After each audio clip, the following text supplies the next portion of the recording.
அதாவது ஒரு தாயினுடைய ஒரு காதலன் அப்படின்றவன் வந்து ஒரு குழந்தைய 2 பேரும் சேர்ந்து கிட்டத்தட்ட அந்த குழந்தைய டார்ச்சர் பண்ணி கொள்றாங்க. இது ஒரு பக்கம் நடக்குது. இன்னொரு பக்கம் உத்தரப்பிரதேசத்தில் ஃபெரோசாபாத் அங்கே வந்து கல்யாணம் பண்ணிக்க சொல்லி கேட்டதை தாய் மறுத்ததுக்காக அந்த தாயோட குழந்தைய வந்து ஒருத்தர் ரொம்ப ரோட்டில் தரையில் போட்டு கொடூரமாக அடித்து கொலை பண்ணியிருக்கிறாரு. இப்படி பார்க்கறது ஏன் இந்த மாதிரியான ஒரு மென்டாலிட்டி வளர்ந்து வருது? இந்த சம்பவங்களை முதல்ல எப்படி பார்க்குறது? இந்தியாவில் இந்த மாதிரியான ஃபெலிசைட், அதாவது பர்சனல் ரீசன்ஸ்க்காக ஒரு லவ் அஃபேர் இல்லைன்னா எக்ஸ்ட்ரா மெரிட்டல் அஃபேர், இந்த மாதிரியான விஷயங்களுக்காக குழந்தைகளை கொல்றதுங்கிறது வந்து 22,000 குழந்தைகள் கிட்ட கொல்லப்பட்டிருக்காங்க ஓவராலான்னு சொல்லிட்டு ஒரு 2022 பார்த்த ஒரு ஞாபகம் எனக்கு. அதில் 10% இந்த மாதிரியான காரணங்கள்னால கொல்லப்படுது.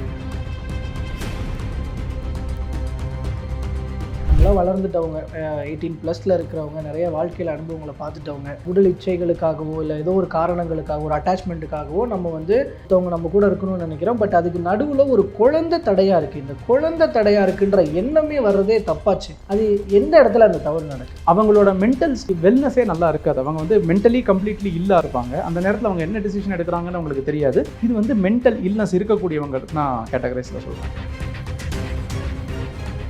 இந்த குழந்தையை கொள்கிற அளவுக்கு வெஞ்சன்ஸ் அவங்களுக்கு எங்கேருந்து வந்தது அப்படின்னு கேட்டிங்கன்னா, இது எல்லாமே ரியாக்டிவாக தான் நான் பார்க்குறேன். அவங்களுக்குள்ள மைண்டே அப்படி தான் இருந்திருக்கும். அந்த அளவுக்கு அவங்க பாதிக்கப்பட்டிருப்பாங்கிறத தாண்டி இன்றைக்கி இருக்கக்கூடிய பல நபர்களுக்கு தன்னுடைய கோவத்தை எப்படி வெளிக்காட்டணுங்கிறது தெரியலை. அப்போ கோவத்தை எப்படி வெளிக்காட்டணும்னு தெரியாதப்போ அந்த ஹீட்டட் ஆர்குமெண்ட்டோ இல்லை ஹீட்டட் டிஸ்கஷனோ வரும்போது அவங்க கண்ட்ரோலை இழந்துடுறாங்க. இழக்கும் போது எது மேலே நம்ம ரியாக்ஷனை காட்டுறோம் அப்படிங்கிற ஒரு பயமும் அவங்களுக்கு இல்லை, ஒரு எண்ணமும் அவங்களுக்கு இல்லை. அதனால தான் இந்த மாதிரியான விஷயங்கள் நிறையா நடக்குதுன்னு நம்ம பார்க்கலாம்.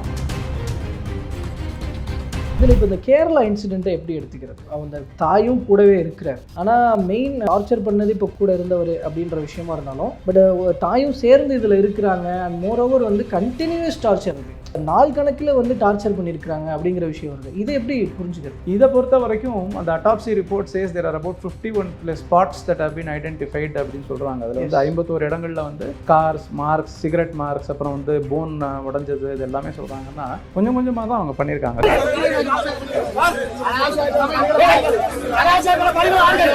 இவ்வளவுக்கு விவரம் கூட தெரியாத குழந்தைய நீங்கள் எத்தனையோ ஹோம்ஸ் இருக்குது, நீங்கள் அந்த ஹோமில் கொண்டு விடலாம். If you feel it is a disturbance. இல்லை எங்கேயாவது கவர்மெண்ட் ஹாஸ்பிட்டல்ஸ்லேயும் அந்த மாதிரிலாம் ப்ரொவிஷன்ஸ் இருக்குது. நாங்கள் கொண்டு விடணும்னு நான் சொல்லலை. I am not advocating for it. Provisions இருக்குது. அந்த உயிரை கொல்லணும் அப்படிங்கக்கூடிய அளவுக்கு உங்கள் மைண்டில் கிரிமினல் ஆட்டிடியூடும் பிஹேவியரும் வரும்போது it clearly says that you are narcissistic. Self சென்டர்டான ஒரு வாழ்க்கையை நோக்கி தான் இந்த சமுதாயம் பயணிக்குதாங்கிற ஒரு கேள்வி வருது. எனக்காக, என்னோட சந்தோஷத்துக்காக, என்னோட காதலன் இப்படின்னு நீங்கள் பேசும்போது அது என்னோட குழந்தைங்க கூடிய இடத்துல நீங்கள் அந்த ஆஸ்பெக்டை மிஸ் பண்ணுறீங்க. அது ரொம்ப தவறான விஷயம்.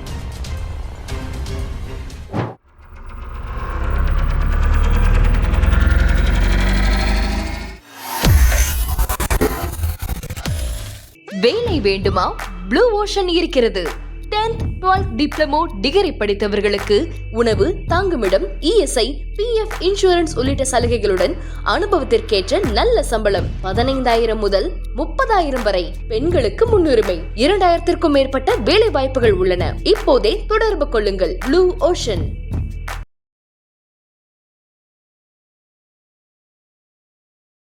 தமிழர்கள் அனைவருக்கும் அன்பு வணக்கம். இன்றைய சிறப்பு நேர்காணலில் நம்மோடு இணைந்திருக்கிறார் உளவியல் நிபுணர் டாக்டர் ஜானகிராமன் அவர்கள். அவரிடம் தற்போது முக்கியமான பேசுபொருளாக இருக்கிற சில கொடூர சம்பவங்கள் குறித்தும் அதை செய்தவர்களின் மனநிலை குறித்தும் பேசலாம். சார் வணக்கம். வணக்கம். கேரளாவில் ஒரு சம்பவம், அதாவது ஒரு தாயினுடைய ஒரு காதலன் அப்படின்றவன் வந்து ஒரு குழந்தைய 2 பேரும் சேர்ந்து கிட்டத்தட்ட அந்த குழந்தைய டார்ச்சர் பண்ணி கொள்கிறாங்க. இது ஒரு பக்கம் நடக்குது. இன்னொரு பக்கம் உத்தரப்பிரதேசத்தில் ஃபெரோசாபாத் அங்கே வந்து கல்யாணம் பண்ணிக்க சொல்லி கேட்டதை தாய் மறுத்ததுக்காக அந்த தாயோட குழந்தைய வந்து ஒருத்தர் ரொம்ப ரோட்டில் தரையில் போட்டு கொடூரமாக அடித்து கொலை பண்ணியிருக்கிறாரு. இது எல்லாமே வந்து ஒரு கிட்டத்தட்ட தம்பதிகள் மாதிரி இருக்கிறவங்க இல்லை காதலர்கள் மாதிரி இருக்கிறவங்களுக்குள்ள இது மாதிரிலாம் நடக்குது. அப்படி இருக்கும்போது இதை எப்படி பார்க்கறது? ஏன் இந்த மாதிரியான ஒரு மென்டாலிட்டி வளர்ந்து வருது? இந்த சம்பவங்களை முதல்ல எப்படி பார்க்குறீங்க? ஒரு வருத்தகரமான விஷயந்தான் இது. இதுக்கு நம்ம இது பேச வேண்டிய அவசியம் வர்றதுக்கு காரணம் இந்த சூழ்நிலைன்னா கூட இது பேசி மக்களுக்கு நிறையா விழிப்புணர்வு வரணும் அப்படிங்கிறது ஒரு முக்கியமான விஷயம். குற்றம் அப்படிங்கிறது பரவலாக எல்லா இடங்கள்லையும் பல விதத்தில் பல ரூபத்தில் நடக்க தான் செய்யுது. நம்ம அதை வந்து முற்றிலும் தடுக்க முடியுமா அப்படின்னு கேட்டால் அதுக்கான மெஷர்ஸ், அதுக்கான சட்டங்கள் நம்ம அதிகரிக்கணும். அதோட தண்டனையோட வலி அவங்க புரிஞ்சுக்கணும். இந்த மாதிரியான நிறைய அவேர்னஸில் தான் அதை வந்து நிறுத்த முடியும். இந்த மாதிரியான குறிப்பான குற்றங்கள் இப்போ நம்மளே வந்து 2 வருஷம் முன்னாடி நம்ம சேனல்லையே வந்து இந்த கோவாவில் ஒரு குழந்தை ஒரு தாயார் வந்து கொன்னுட்டு அது ஒரு ஸ்டேஜ்டு டெத் மாதிரி கிரியேட் பண்ண ட்ரை பண்ணாங்க. பட் போலீஸ் அதை பற்றி நம்ம பேசியிருக்கோம். குழந்தைகளை கொல்வது அப்படிங்கிறது வந்து அதிகபட்சமாக ஸ்பெசிஃபிக்காக படிக்கும்போது நாங்கள்லாம் யூஎஸில் தான் நிறைய கேஸ் ஸ்டடீஸ் பார்ப்போம். ரீசெண்டாக கூட ஒரு டாக்குமெண்ட்ரி, ஒரு 2 hours டாக்குமெண்ட்ரி வந்தது. நான் உங்களுக்கு அது அனுப்பி விடுறேன் அந்த வீடியோ. அந்த 2 hours டாக்குமெண்ட்ரியில் 10 தாயார் 10 குழந்தைகளை எப்படி கொன்னாங்கங்கக்கூடிய அந்த பேக்ரவுண்டை வந்து அவங்க சொல்கிறாங்க. அங்கெல்லாம் வந்து வெப்பன்ஸ் எல்லாம் அதெல்லாம் ஈஸியாக கிடைக்கும். அவங்களுக்கு ஒரு காரண காரியம் இல்லை. எமோஷனல் அட்டாச்மெண்ட் அப்படிங்கிறது வந்து அங்கே இந்தியா மாதிரி இருக்காது. அங்கே நம்ம வந்து ரொம்பவே இந்தியன் கல்ச்சர் எப்படின்னு கேட்டிங்கன்னா எமோஷ்னலி அட்டாச்சாக தான் இருப்போம். அதுவும் குழந்தைங்கன்னு வரும்போது வந்து நம்மளை விட ப்ரிஃபரன்ஸ் வந்து அவங்களுக்கு தான் கொடுப்போம். அப்படி இருக்கக்கூடிய ஒரு நிலைமை இங்கே மாறுதா அப்படிங்கிற ஒரு கேள்வி எங்களுக்கு எல்லாமே எழுது. இதை வந்து நம்ம ஃபெலிசைடு அப்படின்னு சொல்லுவோம். குழந்தைகளை குறிப்பாக கொள்ளக்கூடியதை வந்து சைல்டு ஃபெலிசைடு அப்படின்னு சொல்லுவோம். இந்த ஃபெலிசைடுங்கக்கூடியது வந்து 450 யூஎஸை பொறுத்த வரைக்கும் வருஷத்துக்கு மினிமம் 450 கேசஸ் நடக்குதுன்னு சொல்லிட்டு ஒரு ஸ்டாட்டிஸ்டிக்ஸ் சொல்லுது. இந்தியாவில் இந்த மாதிரியான ஃபெலிசைடு, அதாவது பர்சனல் ரீசன்ஸ்க்காக ஒரு லவ் அஃபேர் இல்லைன்னா எக்ஸ்ட்ரா மெரைட்டல் அஃபேர், இந்த மாதிரியான விஷயங்களுக்காக குழந்தைகளை கொல்றதுங்கிறது வந்து 22,000 குழந்தைகள் கிட்ட கொல்லப்பட்டிருக்காங்க ஓவராலான்னு சொல்லிட்டு 2022 பார்த்த ஒரு ஞாபகம் எனக்கு. அதில் 10% இந்த மாதிரியான காரணங்கள்னால கொல்லப்படுது அப்படின்னு சொல்லிட்டு. இது வந்து பெரிய அளவில் சமுதாயத்தில் தாக்கத்தை ஏற்படுத்தும். எப்படி ஏற்படுத்தும் அப்படின்னு சொன்னால், இது அக்செப்டபிளாக ஒரு விஷயத்தை பற்றி அடிக்கடி நம்ம கேள்விப்படும் போது இதையும் பண்ணலாமோ அப்படிங்கிற ஒரு எண்ணமும் வரும். அதனால தான் அந்த க்ரைம் விஷயங்கள் எல்லாமே இப்போ மீடியாலேயோ நீங்கள் நியூஸ் பேப்பர்லேயோ போடும்போது அந்த குழந்தை பேரை மென்ஷன் பண்ணக்கூடாது, கொலையில் வந்து நடுவில் ஒரு ஸ்டார் மார்க் போட்டு அதை ஃபுல் வார்த்தையாக சொல்லாமல் இருக்கிறதுக்கெல்லாம் காரணம் இந்த மாதிரி செய்திகள் வந்து அவேர்னஸுக்காக இருந்தால் கூட இது வெளியில் போகும்போது தவறான விதமாக எடுத்துக்கக்கூடாதுங்கிற ஒரு உதாரணம் செட் ஒரு முன்மாதிரி மாதிரி ஆயிடக்கூடாது அப்படிங்கிற ஒரு பொறுப்பு நம்ம எல்லாருக்குமே இருக்குன்னு வச்சுக்கோங்களேன். ஸோ அதனால் இப்படி பண்ணுறோம். பட் இந்த மாதிரியான கொலைகள் கண்டிப்பாக கண்டிக்கத்தக்கவை. இதுக்கான தண்டனை அப்படிங்கிறத கண்டிப்பாக அதிகரித்து தான் ஆகணும். ஏன் அப்படின்னா இந்த தண்டனை அதிகரிக்கலை அப்படின்னு சொன்னால் திஸ் இஸ் காமன்கிற மாதிரி ஆகிடும். ஓகே, அதை நார்மலைஸ் பண்ணுற மாதிரி கிட்ட நார்மலைஸ் ஆகக்கூடாத ஒரு விஷயம். சார், இதில் இயல்பாக எழுற ஒரு கேள்வி தான். இப்போது ஒரு நம்மளாம் வளர்ந்துட்டவங்க, 18+ இருக்கிறவங்க, நிறைய வாழ்க்கையில் அனுபவங்களை பார்த்துட்டவங்க, நம்ம வந்து சில உடல் இச்சைகளுக்காகவோ இல்லை ஏதோ ஒரு காரணங்களுக்காகவோ ஒரு அட்டாச்மெண்ட்டுக்காகவோ நம்ம வந்து ஒருத்தவங்க நம்ம கூட இருக்கணும்னு நினைக்கிறோம். பட் அதுக்கு நடுவில் ஒரு குழந்தை தடையாக இருக்குது. இந்த குழந்தை தடையாக இருக்குன்ற எண்ணமே வர்றதே தப்பாச்சு. அது எந்த இடத்துல அந்த தவறு நடக்குது? இது சைக்கலாஜிக்கலாக சொல்லப்போனால் 4 விதமாக இதை வந்து கேட்டகரைஸ் பண்ணுவோம். இந்த ஃபெலிசைட் அப்படிங்கக்கூடியதை ஒரு 4 விதமாக கேட்டகரைஸ் பண்ணுவோம். ஒன்று வந்து ஆல்ட்ருஸ்டிக் ஃபெலிசைட் அப்படின்னு சொல்லுவோம். இதில் என்ன அப்படின்னு கேட்டிங்கன்னா, பேரண்ட்ஸே வந்து குழந்தைகளை கொல்றதுக்கான பிளான் எல்லாம் க்ளீனாக பண்ணியிருப்பாங்க. இந்த மாதிரியான கேசஸை வந்து ஆல்ட்ருஸ்டிக் ஃபெலிசைட்னு சொல்லுவோம். இன்னொன்று அக்யூட்லி சைக்காட்டிக் டிசார்டர் இருக்கக்கூடிய அக்யூட்டிக் சைக்காட்டிக் ஃபெலிசைட். இது என்னென்னா, அவங்களோட மென்டல் வெல்னஸே நல்லா இருக்காது. அவங்க வந்து மென்டலி கம்ப்ளீட்லி இல்லா இருப்பாங்க. அந்த நேரத்தில் அவங்க என்ன டிசிஷன் எடுக்கிறாங்கன்னு அவங்களுக்கு தெரியாது. இது வந்து மென்டல் இல்னஸ் இருக்கக்கூடியவங்களுக்கு நான் கேட்டகரைஸில் சொல்கிறேன். பட் இதை ஒரு காரணமாக வச்சு தப்பிக்கவும் நிறைய பேர் ட்ரை பண்ணலாம். நம்ம இந்த மாதிரி பண்ணிவிட்டு மென்டல் இல்னஸ் சொல்லிக்கலாம் அப்படின்னு சொல்லிட்டு அது முடியவே முடியாது. அது வந்து it has to be proved in various context under the court of லா.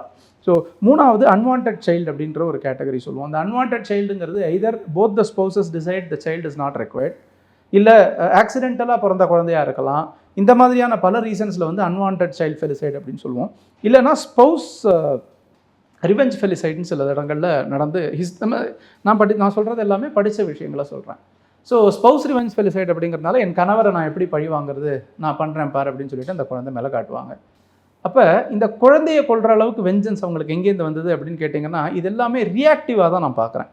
இது வந்து அவங்களுக்குள்ளே மைண்டே அப்படி தான் இருந்திருக்கும். அந்தளவுக்கு அவங்க பாதிக்கப்பட்டிருப்பாங்கங்கிறத தாண்டி இன்றைக்கி இருக்கக்கூடிய பல நபர்களுக்கு தன்னுடைய கோபத்தை எப்படி வெளிக்காட்டணுங்கிறது தெரியலை. அப்போ கோவத்தை எப்படி வெளிக்காட்டணும்னு தெரியாதப்போ அந்த ஹீட்டட் ஆர்குமெண்ட்டோ இல்லை ஹீட்டட் டிஸ்கஷனோ வரும்போது அவங்க கண்ட்ரோலை இழந்துடுறாங்க. இழக்கும்போது எது மேலே நம்ம ரியாக்ஷனை காட்டுறோம் அப்படிங்கிற ஒரு பயமும் அவங்களுக்கு இல்லை, ஒரு எண்ணமும் அவங்களுக்கு இல்லை. அதனால தான் இந்த மாதிரியான விஷயங்கள் நிறையா நடக்குதுன்னு நம்ம பார்க்கலாம். ஸோ நீங்கள் சொன்ன இந்த டைப்ஸ், அந்த மென்டாலிட்டி டைப்ஸ் வந்து சில விஷயங்கள் சொன்னீங்க. இதில் இப்போ இந்த கேரளா இன்சிடெண்ட்டை எப்படி எடுத்துக்கிறது? ஏன்னா இப்போது அந்த தாயும் கூடவே இருக்கிறார், ஆனால் மெயின் டார்ச்சர் பண்ணது இப்போ கூட இருந்தவர் அப்படின்ற விஷயமா இருந்தாலும், பட் தாயும் சேர்ந்து இதில் இருக்கிறாங்க. அண்ட் மோரோவர் வந்து கண்டினியூஸ் டார்ச்சர் இருந்து, ஏதோ சடனாக நீங்கள் சொன்ன மாதிரி கோவம் வந்தது, திடீர்னு அந்த சடன் ஒரு கோவம் வந்தோடனே உடனே அடித்தாங்க, இறந்துட்டாங்க. இப்போ உத்தரப்பிரதேசத்தில் நடந்தது அப்படி தான். அவர் திடீர்னு போய் தரையில் அடித்தார், பார்த்தா குழந்தை இறந்துருந்தது. அந்த மாதிரி நாள் கணக்கில் வந்து டார்ச்சர் பண்ணியிருக்கிறாங்க அப்படிங்கிற விஷயம் வருது. இதை எப்படி புரிஞ்சுக்கிறது? இல்லை, இது சில இடங்களில் சைக்கலாஜிக்கலாக எல்லாத்துக்கும் நம்ம டேர்ம் இமீடியட்டாக பண்ண முடியாது. பட் ஜென்ரலாக வந்து ஏன்னா அந்த கேஸோட டீப் அண்டர்ஸ்டாண்டிங் வேணும். இதை பொறுத்த வரைக்கும் அந்த autopsy report says there are about 51+ spots that have been identified அப்படின்னு சொல்கிறாங்க. அதில் வந்து 51 இடங்களில் வந்து ஸ்கார்ஸ், மார்க்ஸ், சிகரெட் மார்க்ஸ், அப்புறம் வந்து போன் உடைஞ்சது, இது எல்லாமே சொல்கிறாங்கன்னா கொஞ்சம் கொஞ்சமாக தான் அவங்க பண்ணியிருக்காங்க. So there could be a strong reason that unwanted சைல்டுன்னு சொன்னேன் இல்லையா, அன்வான்ட் சைல்டு ஃபெலிசைடுங்கக்கூடிய கேட்டகரியில் கொண்டு வர முடியும். ஜென்ரலாக கொஞ்சம் வளர்ந்த குழந்தைகள் இருந்தால் அதை கொள்வது வந்து ஃபியர் ஆஃப் எக்ஸ்போஷர்னு சொல்லுவோம். நாளைக்கு மாட்டிப்போமோ, இந்த குழந்தைக்கு விஷயம் தெரியும், இந்த குழந்தை ஏதாவது எக்ஸ்போஸ் பண்ணிவிடுமோங்கிற ஒரு பயத்தில் வரலாம். இல்லை என்னால் ஃபினான்ஷியலாக இந்த குழந்தைய ஹேண்டில் பண்ண முடியல அப்படிங்கிற காலங்கள் மாறி வரும்போது நம்மளும் இந்த இந்த இந்த நிலைமை சேஞ்ச் ஆகிறத நம்ம பார்க்குறோம். முன்னாடி ஒரு குழந்தை இல்லைன்னா குப்பை தொட்டியில் வச்சுருவாங்க. அதுக்காக அரசாங்கம் என்ன பண்ணாங்க, தொட்டில் குழந்தை திட்டம்னு கொண்டு வந்தாங்க. அந்த குழந்தைங்களை எடுத்து வளர்க்க. ஸோ அந்த ரெஸ்பான்சிபிலிட்டி வரைக்குமாவது அவங்களுக்கு இருந்தது. பட் இப்போ people are getting it. Extra marital affair போகணும்னு அவங்க நினைக்கும் போதே it is obvious that she does not want to live in ஒரு நெறிமுறையான வாழ்க்கையில் வாழணுங்கிற எண்ணம் அவங்களுக்கு இல்லைங்கிறது தெரியும் போது எந்த எக்ஸ்டென்ட்டுக்கும் அவங்க போகலாம். இதை வந்து சைக்கலாஜிக்கல் பேக்ரவுண்டாக வந்து சொல்ல முடியாது. இந்த ஒரு மனிதத்தன்மை ஒருத்தருக்குள்ளே இருக்க வேண்டியது ஆட்டோமேட்டிக்காக இல்லை. ஸோ அவங்க பாவம் அப்படின்னு பார்க்க வேண்டிய நிலைமையே இதில் இல்லை. It's completely her fault. It is a crime of 100% weightage. இதை வந்து கண்டிப்பாக இதுக்கான ஸ்ட்ரிக்டஸ்ட் பனிஷ்மெண்ட் இருந்தால்தான் இந்த மாதிரியான ஆக்ஷன்ஸ் வந்து ரிப்பீட் ஆகாது. அதுவும் அதுக்கு முன்னாடி வெளியான ஒரு வீடியோவில் அந்த குழந்தை கையில் கட்டோடு இருக்குது, சொல்லும் போது சைக்கிள்ல கீழே விழுந்துட்டா அப்படின்றத யதார்த்தம். நார்மலாக ஒரு தாய் வந்து அதை சொல்லும் போது சோகமாக சொல்லுவாங்க. சில பேர் இப்போ க்ரைம் சீன்ஸில் வந்து க்ரைம் சீன்ஸ் நீங்கள் எதிர்பார்க்குற மாதிரியே இருக்கவும் செய்யும் சில நேரங்களில். இப்போ எப்படி இருக்காதுன்னா, அவங்க வந்து முதல்ல ப்ரிப்பரேட்டரி பண்ணுவாங்க. சில இடங்களில் வந்து they voluntarily expose along with the child. அவங்க நல்லா தான் இருக்காங்க, ஜாலியாக இருக்காங்கிற மாதிரிலாம் காட்டுவாங்க. ஐயோ குழந்தை திடீர்னு இறந்து போச்சு நினைப்பாங்க. இவங்க என்ன நினச்சிருந்துருக்கலாம் அப்படின்னா, சட்டத்தை எளிமையாக எடுத்துருந்துருக்கலாம். என்ன ஆகிட போகுது, நம்ம ஏதாவது ஒன்று பண்ணிவிட்டு ஏதாவது ஒன்று சமாளிச்சுக்கலாம் அப்படின்னு சொல்லி நினச்சிருந்துருக்கலாம். இல்லைன்னா இது எதுவுமே நிலையிலே இல்லாமல் அவங்க completely they are out of mind. அந்த மாதிரியான நேரத்தில் கூட இந்த குழந்தையை போட்டு டார்ச்சர் பண்ணியிருந்திருக்கலாம். ஏன்னா இந்த குழந்தை எனிவே த ஃபர்ஸ்ட் ஹஸ்பண்டோட சைல்டு தானே. ஸோ தே நோ மோர் வாண்டட்ங்கிற ஒரு எண்ணம் இருந்திருக்கலாம். ஆனால் இப்படி இருக்கிறவங்களுக்கு strictest punishment only will make them not repeat the mistake. Or சமுதாயத்தில் வேறு யாரும் அந்த மிஸ்டேக்கை திருப்பி பண்ணாமல் இருக்கிறதுக்கான வாய்ப்பு இருக்குது. சார், குழந்தை பெற்றுக்கிறது ரொம்ப ஈஸிங்க. அதை எப்படி வளர்க்கணும், அதோட என்ன ரெஸ்பான்சிபிலிட்டி நமக்கு அட்டாச் ஆகிருக்கு அப்படிங்கிறத அண்டர்ஸ்டாண்ட் பண்ணுறது எல்லா பேரண்ட்ஸுக்கும் இருக்கா இன்றைக்கி அப்படின்னு கேட்டால் it's a question mark, open ended question mark. நான் இல்லைன்னு சொல்ல மாட்டேன், இருக்குன்னு சொல்ல மாட்டேன். ஸோ அதை பற்றி நிறைய விஷயங்கள் அவங்களுக்கு தெரிஞ்சுக்கணும். அது முதல் அவசியம். இதில் நிறைய பேர் குழந்தைகள் இப்போ இதில் பார்க்குறவங்க கூட நிறைய பேர் கமெண்ட் பண்ணுற விஷயங்கள், குழந்தை வேணும் அப்படின்னு சொல்லி ஏறாத ஹாஸ்பிட்டல் இல்லை, போகாத கோயில் இல்லை, நிறைய பேர் குழந்தை வரத்தை வேண்டி நின்றுட்டு இருக்காங்க. அவங்களுக்குலாம் இந்த மாதிரி குழந்தைகள் கிடைக்காம இப்படி வேண்டாம்னு நினைக்கிறவங்களுக்கு குழந்தை வருது. கண்டிப்பாக குழந்தையோட அருமை தெரியலையே, எமோஷனலி எல்லாரும் எவ்வளோ ஐவிஎஃப் சென்டர்ஸ் வந்திருக்கு அப்படின்னு நம்ம பார்க்கறது போது சரி, நிறைய பேர் தேர் டுவர்ட்ஸ் இன்னும் அந்த சைல்டு அது பேரண்டிங் பண்ணணும் அப்படின்னு நினைக்கிறது. இன்றைக்கி எப்படி நம்ம சில விஷயங்களை பார்க்கலாம் அப்படின்னா, பியாண்ட் அ சைல்டு, இப்போ சைல்டை தாண்டி பெட் பேரண்டிங், பிளான்ட் பேரண்டிங் அப்படின்லாம் சில டேர்ம்ஸ் சொல்ல ஆரம்பிச்சிட்டாங்க. குழந்தைகள் நமக்கு வேண்டாம், நான் வந்து பெட்ஸை வளர்த்துக்கிறேன், பிளான்ஸுக்கு நான் பேரண்டாக இருக்கேன். இதெல்லாம் ஒரு புது டேர்ம், நீங்கள் பார்த்தாலே தெரியும், கேள்விப்பட்டிருவீங்க. ஸோ அப்படி வரும்போது அவங்களுக்கு அந்த emotional bondage towards the child இருக்கா அப்படிங்கிறது ஒரு பெரிய கொஸ்டின். இந்த மாதிரி இடங்களில் they really need a counselling. இந்த மாதிரியான ஒரு couple if they get in to ஒரு மேரேஜ் லைஃப் அப்படின்னு வரும்போது அவங்களுக்கு கண்டிப்பான ஒரு கவுன்சிலிங், எல்லா ஆஸ்பெக்டையும் கவர் பண்ணுற மாதிரியான ஒரு கவுன்சிலிங் கண்டிப்பாக வேணும். இல்லை, ஆனால் சம்மந்தப்பட்ட அந்த நபர்களே வந்து வாண்டடாக வந்து நம்மளுக்கு இந்த மாதிரி ஒன்று ஃபீல் இருக்குது, அதனால கவுன்சிலிங் போக மாட்டாங்கல்ல. போக இருக்கிறவங்க தான் வந்து அதை இல்லை, இது சிஸ்டத்திலேயே கொண்டு வந்தால் நல்லா இருக்கும் அப்படிங்கிறது என்னோட ஒரு அபிப்பிராயம். ஓகே, சிஸ்டம்லேயே இப்போ மேரேஜ்னு வந்து இப்போ எப்படி நீங்கள் வந்து ஒரு மேரேஜை நீங்கள் ரெஜிஸ்டர் பண்ணணுங்கிற ஒரு லீகல் ரெக்குயர்மெண்ட் கொண்டு வந்திருக்கீங்களோ, before marriage there should be a counselling, before maternity there should be a counselling. இப்பயுமே மெட்டர்னிட்டி கவுன்சிலிங் எல்லாருமே பண்ணுறாங்க. ஸோ அதை எப்படி பண்ணுவாங்கன்னா, உடல் ரீதியாக அவங்களை எப்படி ப்ரிப்பேர் பண்ணிக்கணும், மன ரீதியாக அவங்களை எப்படி ப்ரிப்பேர் பண்ணிக்கணும் அப்படிங்கிறது. பேரண்டிங் ஆஸ் அன் ஆர்ட்டாக நீங்கள் எப்படி கொண்டு போகணும், அந்த குழந்தைகளை எப்படி வளர்க்கணும், என்ன பொறுப்பு உங்களுக்கு அட்டாச்சு இருக்குது, அதோடு சேர்த்து லீகல் சிஸ்டம்ஸ் அது எல்லாமே சொல்லணும். இன்னொன்று, சமுதாயம் ஷுட் ஆல்வேஸ் பி அலர்ட்ஃபுல். யாராவது ஒருத்தர் இந்த மாதிரி ஒரு சுச்சுவேஷன் திடீர்னு ஒன்றும் நடந்துடாது. அப்படி ஒரு எக்ஸ்ட்ரா மேரிட்டல் அஃபேர் இருக்குன்னா ஒருத்தர் வராரு போகிறாருங்கிறது பக்கத்தில் இருக்கிறவங்க பார்க்க தான் செய்வாங்க. அவங்களுமே தே ஹேவ் டு பி அலர்ட்டிவ்.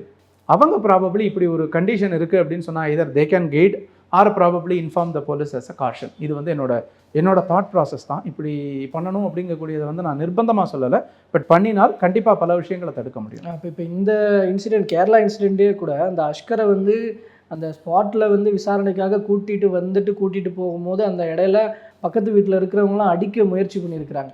அதிலே பேட்டி கொடுத்த சிலர் வந்து ரொம்ப நாளாவே குழந்தையோட அலறல் சத்தம் கேட்கும். அப்போ ஒருவேளை அவங்க அப்போ நீங்க முன்கூட்டியே என்ன அதை பண்ணிட்டு தடுத்திருக்கலாம். இருந்தீங்கிறது தான் கொஸ்டின். இப்போ முன்கூட்டியே அந்த தடுத்திருக்கலாம். குழந்தைக்காக நம்ம வருத்தப்படலாம், எமோஜி வைக்கலாம், கேண்டில் ஏற்றலாம், டிவியில் இந்த மாதிரி நீங்களும் நானும் உட்காந்து பேசலாம், எல்லாம் பண்ணலாம் இல்லையா? ஆனால் போன உயிர் தான். ஸோ அதை அந்த இடத்துல ஸ்டாப் பண்ணுறதுக்கு how does the society react? இது நீங்கள் வில்லேஜ் அளவுலையோ ஈவன் டவுன் அளவுலையோ கூட நீங்கள் வந்து you can have some centres, counselling centres, awareness centres மாதிரி வச்சு இப்படி ஒரு விஷயம் வந்தால் it is high risk. So இந்த ஹை ரிஸ்க்கை நீங்கள் இமீடியட்டாக தெரியப்படுத்தணும் அப்படிங்கிறத கொண்டு வரலாம். இதெல்லாம் நம்ம வந்து நடக்குமா அப்படின்றது வந்து கேள்விக்குறியாக இருக்குது. பட் நடந்தால் கண்டிப்பாக நல்லா இருக்கும் அப்படிங்கிறத நம்ம ஃபோர்ஸி பண்ண முடியும். இப்போ இதே கொஞ்சம் ஸ்லைட்லி வேரியஸாக தான் அந்த ஃபெரோசாபாத் இன்சிடென்ட் இருக்குது. ஆக்சுவலாக வந்து அவங்க ஒரு டிவோர்ஸ்க்காக அப்ளை பண்ணிகிட்டு இருக்கிற ஒரு லேடி டிவோர்ஸ் அப்ளை பண்ணிருக்காங்க. அந்த கணவர் கூட சேர்ந்து வாழ பிடிக்கல. அதுக்கு ஹெல்ப் பண்ண வந்தவர் நான் உனக்கு கல்யாணம் பண்ணிக்கிறேன்னு சொல்லும்போது எனக்கு திருமண வாழ்க்கையில் எனக்கு உடன்பாடு கிடையாது அப்படின்னு மறுக்கும்போது அந்த இடத்துல இந்த குழந்தை தான் தடையாக இருக்கோன்ற ஃபிக்ஸ் பண்ணிக்கிட்டோ என்னவோ அந்த குழந்தைய கொண்டிருக்கிறாரு அப்படின்ற போது அதுவும் சாக்லேட் வாங்கி தரேன் அப்படின்னு சொல்லி கூட்டிகிட்டு போய் இப்படி அடித்து கொண்டிருக்கிறாரு அப்படிங்கிறது வந்து ரொம்பவே ஒரு கொடூரமான ஒரு விஷயமா இருக்குது. நிறைய பீடோஃபைல் கிரைம்ஸ் நடக்குது, நிறைய குழந்தைகளை ஒட்டின விஷயங்கள். அதுக்காக தான் பாக்ஸோ சட்டங்களை ரொம்ப ஸ்ட்ராங்காக கொண்டு வந்தாங்க. அதுக்கு தண்டனை இமீடியட். இப்போ நீங்கள் ரீசெண்டாக கூட கேள்விப்படலாம், கோர்ட்ஸ் வந்து உடனே மரண தண்டனை, இரட்டை மரண தண்டனை, இரட்டை ஆயுள் தண்டனை எல்லாம் கொடுக்குறாங்க பாருங்களேன். இந்த தண்டனைகள் அவசியம். ஏன்னா உங்களுக்கு இந்த ஒரு ஸ்டேஜில் கல்ச்சுரலி இந்த கண்ட்ரி அப்படி கிடையாது. நீங்கள் வந்து குழந்தைகளை பாதுகாக்க வேண்டிய கடமை சுற்றி முற்றி எல்லாருக்குமே இருக்கும். ஒரு குழந்தை ரோட்டில் தனியாக போச்சுன்னு வச்சுக்கோங்களேன், நீங்களே நோட்டீஸ் பண்ணி பாருங்கள், யாராவது ஒருத்தர், இந்த சமுதாயத்தோட ஸ்டேக் ஹோல்டர் யாராவது ஒருத்தர் கண்டிப்பாக அந்த குழந்தைகிட்ட போய் எங்கே போகிற, யார் வந்திருக்கா, உன்னை கூட்டிகிட்டு போகணுமான்னு கேட்டுட்டு இருக்கிற சொசைட்டி தான் இப்பயும் கேட்குற சொசைட்டி தான். ஆனால் அந்த குழந்தைகளோட வல்னரபிலிட்டியை நம்ம பார்க்கணும். அந்த குழந்தை எவ்வளோ எக்ஸ்போஸ்டு, எந்த மாதிரியான, இப்போ வயசு வித்தியாசம் இல்லாமல் க்ரைம் நடக்குது குழந்தைங்கள்ட்ட. அப்போ எல்லாருக்குமே அந்த ஒரு அலர்ட் வேணுங்கிறத நான் சொல்ல வரேன். அந்த குழந்தை சத்தம் போட்டுச்சு அலறிச்சு அப்படின்னா why don't you go and intervene? நீங்கள் ஏன் கேட்க மாட்டேங்கிறீங்க? எப்பயுமே நம்ம பக்கத்து வீட்டில் என்ன நடக்குதுங்கிறது எனக்கு தெரியல, ஐ வில் ஓவர் ஹியர், ஆனால் நான் ரியாக்ட் பண்ண மாட்டேன் அப்படிங்கக்கூடிய ஒரு சொசைட்டியாக நம்ம இருக்கும். இது வந்து இட் இஸ் சோஷியல் சைக்காலஜியில் இட் இஸ் அப்சல்யூட்லி ராங். குறிப்பாக சிட்டியில் அப்படி தான் இருக்குது. நம்ம கிராமங்கள் அப்படி இல்லை. பொதுவாகவே யாராவது ஒரு தேர்ட் பர்சன் வந்தாலே யாருன்னு போய் கேட்பாங்கன்னு வச்சுக்கோங்களேன். பட் இப்போ அதுவுமே மாறுதோ, ஏன்னா சிட்டி கல்ச்சர் லைட்டாக எப்படி நம்ம வெஸ்டர்னைசேஷன் இந்தியாவுக்கு வந்ததோ அது மாதிரி சிட்டி கல்ச்சர் லைட்டாக கிராமங்களுக்கான நகர்வு இருக்க தான் செய்யுது. அப்போ அந்த responsibility has to be there for every citizen to avoid such kind of crime. ஏன்னா எல்லா போலீஸ் இருக்கிற மனுஷனுக்கெல்லாம் போலீஸ் போடணும்னா கஷ்டம். ரெண்டாவது 4 செவத்துக்குள்ளே என்ன நடக்குதோ அந்த இடத்துல நீங்கள் போலீஸ் போட்டு பிரயோஜனமும் இல்லை. முன்னாடிலாம் மீடியாவில் நிறையா ஒரு மெய்ட்ஸ், வீட்டில் போடுற மெய்ட்ஸ் வந்து குழந்தைங்களை அட்டாக் பண்ணாங்க. இந்த மாதிரியான விஷயங்களெல்லாம் சிசிடிவி வச்சு மானிட்டர் பண்ணலாம். டே இன் டே அவுட் வீட்டில் நடக்கிறத எப்படி நீங்கள் மானிட்டர் பண்ணுவீங்க? அந்த ஃபெரோசாபாத் இன்சிடெண்ட்டில் அந்த தப்பிச்சு போயிட்டான், அந்த வீட்டு வாசலில் போட்டுட்டு ஓடிட்டாப்பில். ஆனால் அவர் அதுக்கப்புறம் கம்ப்ளைண்ட் கொடுக்குறாங்க. கம்ப்ளைண்ட் கொடுத்து வந்து தேடும்போது காலில் சுட்டு பிடிச்சிருக்கிறாங்க. அவர்கிட்ட ஏதோ நாட்டு துப்பாக்கிலாம் இருந்துச்சு அப்படின்ற தகவல்லாம் வருது. அந்த இன்சிடெண்ட் அப்போது இவர் இதுலேருந்து தப்பிக்கணுன்ற அந்த நோக்கத்தில் தான் வந்து துப்பாக்கிலாம் வச்சுக்கிட்டு தன்னை செல்ஃப் கார்ட் பண்ணிக்கிறதுக்காக பண்ணியிருக்கிறாரா, இல்லை நம்ம வந்து கொன்றுவோன்ற அந்த இது ஒரு உணர்ச்சி வசப்பட்டு வந்துச்சா, இல்லை முன்கூட்டியே அவர் திட்டமிட்டு அவர் யாரை சொல்கிறதுக்காக எடுத்துக்கிட்டார் அப்படிங்கிறது தெரில. தற்காப்புக்காக இருக்கலாம், இல்லை வேற யாரையாவது டார்கெட் பண்ணியிருந்திருக்கலாம், ஆக்சிடென்ட்லி அந்த குழந்தை இறந்துருக்கலாம், அது வேறு விஷயம். ஆனால் நான் என்ன சொல்கிறேன், அந்த குழந்தை விவரம் தெரிஞ்சாலாவது உங்களோட விஷயங்கள் வெளியில் எக்ஸ்போஸ் ஆகும்னு சொல்லி நீங்கள் பயப்படலாம். சின்ன குழந்தைக்கு ஓரளவுக்கு விவரம் கூட தெரியாத குழந்தைய நீங்கள் எத்தனையோ ஹோம்ஸ் இருக்குது, நீங்கள் அந்த ஹோமில் கொண்டு விடலாம். If you feel it is a disturbance. இல்லை எங்கேயாவது கவர்மெண்ட் ஹாஸ்பிட்டல்ஸ்லேயும் அந்த மாதிரிலாம் ப்ரொவிஷன்ஸ் இருக்குது. நாங்கள் கொண்டு விடணும்னு நான் சொல்லலை, I am not advocating for it. But provisions இருக்குது. அந்த உயிரை கொல்லணும் அப்படிங்கக்கூடிய அளவுக்கு உங்கள் மைண்டில் கிரிமினல் ஆட்டிடியூடும் பிஹேவியரும் வரும்பொழுது it clearly says that you are narcissistic. Self சென்டர்டான ஒரு வாழ்க்கையை நோக்கி தான் இந்த சமுதாயம் பயணிக்குதாங்கிற ஒரு கேள்வி வருது. எனக்காக, என்னோட சந்தோஷத்துக்காக, என்னோட காதலன் இப்படின்னு நீங்கள் பேசும்போது அது என்னோட குழந்தைங்க கூடிய இடத்துல நீங்கள் அந்த ஆஸ்பெக்டை மிஸ் பண்ணுறீங்க. அது ரொம்ப தவறான விஷயம். ஸோ ஃபைனலி இந்த மாதிரி விஷயங்களில் இப்போது நீங்கள் அமெரிக்காவிலையும் நிறைய விஷயங்கள் நடந்திருக்கு இது மாதிரி அப்படின்ற அந்த மாதிரி உலகளவில் நடந்த நிகழ்வுகள் அதன் அடிப்படையில் இருக்கட்டும், இப்போ நடந்திருக்கிற இந்த விஷயங்கள் மூலமாக நம்ம என்னென்ன விஷயங்களை தெரிஞ்சுக்க வேண்டியிருக்கு, குறிப்பாக ஒரு குழந்தை இருக்கிற வீட்டில் என்னென்ன மாதிரியான விஷயங்களை அனலைஸ் பண்ண வேண்டியிருக்கு, கூட இருக்கிற பெரியவங்களாக இருக்கட்டும், இந்த மாதிரி என்னென்ன விஷயங்களை நம்ம இதிலிருந்து படிப்பினையை தெரிஞ்சுக்கணும், குழந்தைகள் கற்றுக்கணும். வீடுகளில் எவ்வளவு ஜாக்கிரதையாக நம்ம நோய் அண்டாமல் பார்த்துக்கணும்னு கேட்ட காலம் போய் எவ்வளோ ஜாக்கிரதையாக இருக்கணும்னு கேட்குற அளவுக்கு நம்ம வந்துட்டோம் அப்படின்னாலே that's a degradation of the society. So அப்படிலாம் தனி காஷன் நம்ம ஒன்றும் இண்டிவிஜுவலாக சொல்ல முடியாதுங்க. ஆனால் நான் சொன்ன மாதிரி ஒரு சிங்கிள் பேரண்ட் இருக்காங்க, அந்த சிங்கிள் பேரண்ட்டுக்கிட்ட அந்த சைல்டு எவ்வளோ கம்ஃபர்டபுளாக இருக்குங்கிறத நம்ம அசஸ் பண்ணலாம். ஏன்னா நாளைக்கே அதே சைல்டே நாளைக்கு வளர்ந்து ஒரு பெரிய ஆளாகி அந்த ஏரியாவுக்கு மினிஸ்டராக வரலாம், இல்லை ஒரு பெரிய ஐஏஎஸ் ஐபிஎஸ் ஆஃபீஸராக வரலாம் இல்லையா? அப்போது அந்த குழந்தை அந்த பேரண்ட் கிட்ட கம்ஃபர்டபுளாக இருக்கா இல்லையாங்கிறத நீங்கள் மானிட்டர் பண்ணால் போகிறோம். நிறைய child welfare departments also can form a kind of a committee. Area வைஸாக அந்த குழந்தைங்க எப்படி இருக்காங்க, போய் இன்ட்ராக்ட் பண்ணுறது, பேசுறது, அந்த வீட்டோட நிலைமை எப்படி இருக்குங்கிறத அண்டர்ஸ்டாண்ட் பண்ணுறது. இது போலீஸ்லேயே கூட ஒரு ஸ்பெஷல் டீம் மாதிரி ஃபார்ம் பண்ணி, ஓகே நீங்கள் சிங்கிள் பேரண்ட்டாக இருக்கீங்க, ஆர் யூ கம்ஃபர்டபுள், உங்களுக்கு எல்லாம் நீட்டாக இருக்கா, ஒன்றும் ப்ராப்ளம் இல்லையா அப்படிங்கிற மாதிரி தெரிஞ்சு பண்ணலாம். இப்படி நீங்கள் இன்டர்வீன் பண்ண ஆரம்பிச்சிங்கன்னா எத்தனை குடும்பங்களில் நீங்கள் போய் பண்ண போகிறீங்கிற ப்ராக்டிக்கல் சேலஞ்சஸும் வரும். ஸோ நம்ம பியாண்ட் ப்ராக்டிக்கல் வந்தால் நல்லா இருக்குங்கக்கூடிய விஷயங்களில் கண்டிப்பாக இந்த மாதிரியான கண்டிப்பாக marriage counselling is very important. Pre maternity counselling கண்டிப்பாக தேவை. அதில் குழந்தைகளோட ரெஸ்பான்சிபிலிட்டி, குழந்தைகளுக்கு நடக்கக்கூடிய வல்னரபிலிட்டிக்கு எகென்ஸ்டான சட்டங்கள் எப்படி இருக்குங்கிறத அவங்களுக்கு இன்சிஸ்ட் பண்ணி கொடுக்க வேண்டியது நம்மளோட தலையாய கடமை. அதை நம்ம ஜாஸ்தி பண்ணணும். இந்த கிரைம்ஸுக்கான பனிஷ்மெண்ட் நிச்சயமாக இருக்கிறத அமல்படுத்தணும். அதே நேரங்களில் இதோட விளைவு என்ன அப்படிங்கக்கூடிய அவேர்னஸ் ப்ரோக்ராம்ஸ் நிறைய கொடுக்கணும்.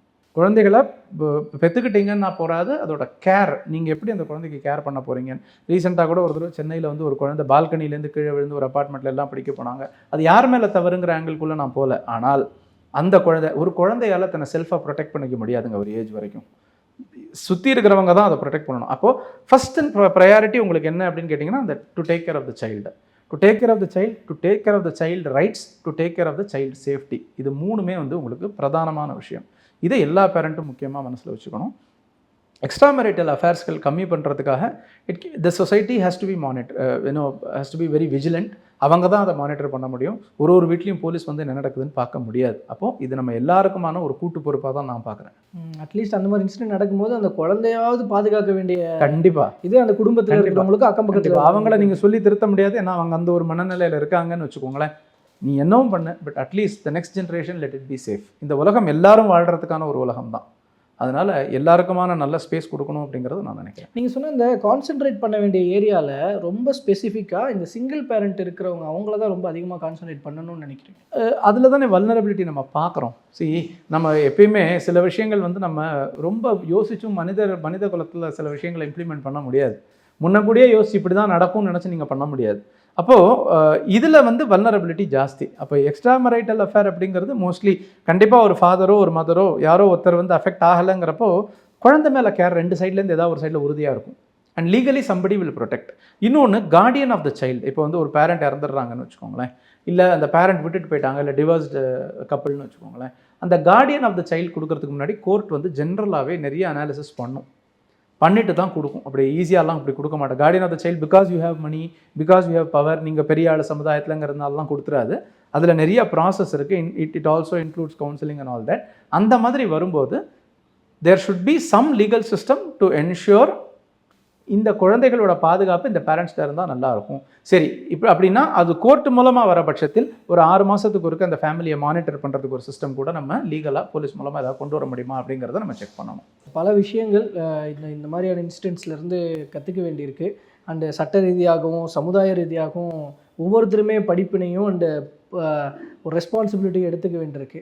பார்க்கலாம் இது ஒரு நல்ல மாற்றங்கள் நடக்குமா, இது போன்ற குற்ற சம்பவங்கள் குறைக்கப்படுமா, தடுக்கப்படுமா அப்படிங்கிறது. தற்போது பல தகவல்கள், பல்வேறு விஷயங்கள் அப்படிங்கிறத நீங்கள் சொல்லியிருக்கிறீங்க. அதுக்கு ரொம்ப நன்றி சார். நிச்சயமாக நன்றி.